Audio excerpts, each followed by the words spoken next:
Joining us now is MSNBC contributor and New York Times investigative correspondent Sue Craig, who just got out of court. So, Sue, as we're following this along with this on the document, I mean, there is fascinating detail about how this whole process of catch and kill worked.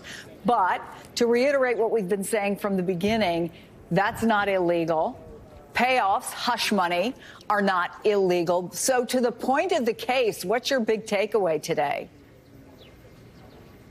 Well, there was discussion about the conspiracy, and I think that that's what they're trying to prove. And if they can get to that, then they can, that's going to influence how the jury looks at this in terms of is it a guilty or a not guilty.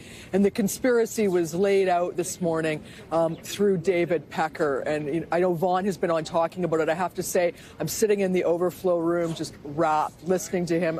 We're watching him on a screen.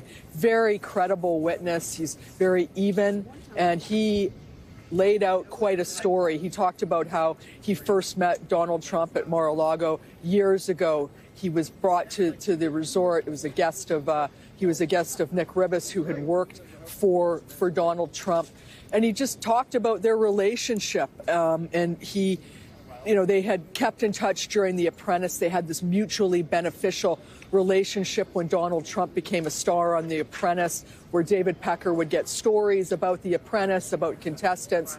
And this continued for years. And then in June 2015, Donald Trump is running for president, and he gets a note from Michael Cohen asking him if he'd like to come to the announcement, because Donald Trump is running for president. And Michael Cohen actually said in his note, "No one deserves to be there more than you." And David Pecker came and he attended. And then a few months later, David Pecker found himself in that now kind of infamous meeting that everybody's been talking about in August 2015, where interestingly Hope Hicks had attended it, David Pecker, Michael Cohen, and Donald Trump. And that is where David Pecker at this point, he gets a call saying, the boss wants you to be there, and he comes, and that's where they come up with this agreement where David Pecker's agreed to help the campaign. He's going to catch and kill stories that are unfavorable to Donald Trump, and he's going to run stories about Donald Trump's opponents that are not favorable. And it was interesting to give it at one moment. They were talking about, they were anticipating that there would be women come forward. And David Pecker was asked about that by the government's lawyer. And he said that he didn't have anything in specific in mind of a story that might come up, but he called Donald Trump, that he was considered in New York to be an eligible bachelor, this despite the fact he was married. So that was kind of the famous meeting that now we know about from August 2015.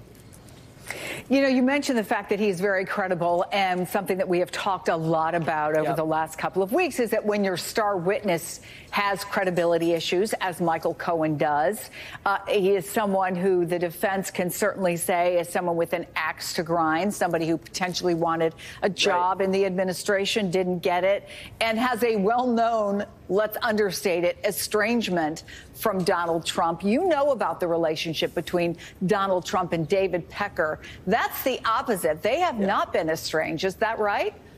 Right. I don't know the last time that they spoke. I think it might have been a couple of years, David Pecker said.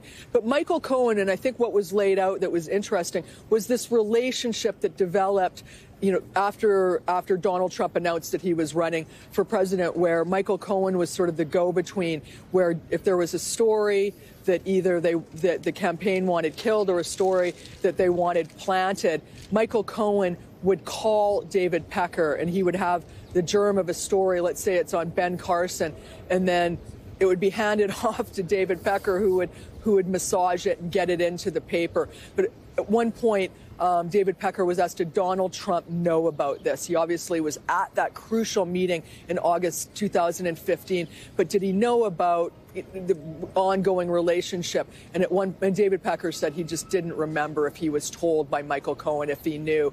But at times, Michael Cohen would say the boss is going to love this, things like that communicated there was an awareness by Donald Trump. But it's really crucial that they connect Donald Trump to this. Were you able to see Donald Trump and his reaction to any of this? I was in the overflow room, so I had a good view of him. A lot of the morning, he looked very frustrated, I have to say. He sort of had a kind of a grimace and a scowl on his face. He did not look happy but a lot of it is, not a lot of facial expressions at times, very steady, but not happy. Suzanne Craig, it is always so interesting to talk to you. Thank you so much. We appreciate you coming on. And coming up, David Pecker on the stand. We've got more about him sharing how he used his media might to help Donald Trump. We'll speak to a former executive who worked with him at AMI, the publisher of the National Enquirer, what he can tell us about the relationship between Trump and David Pecker.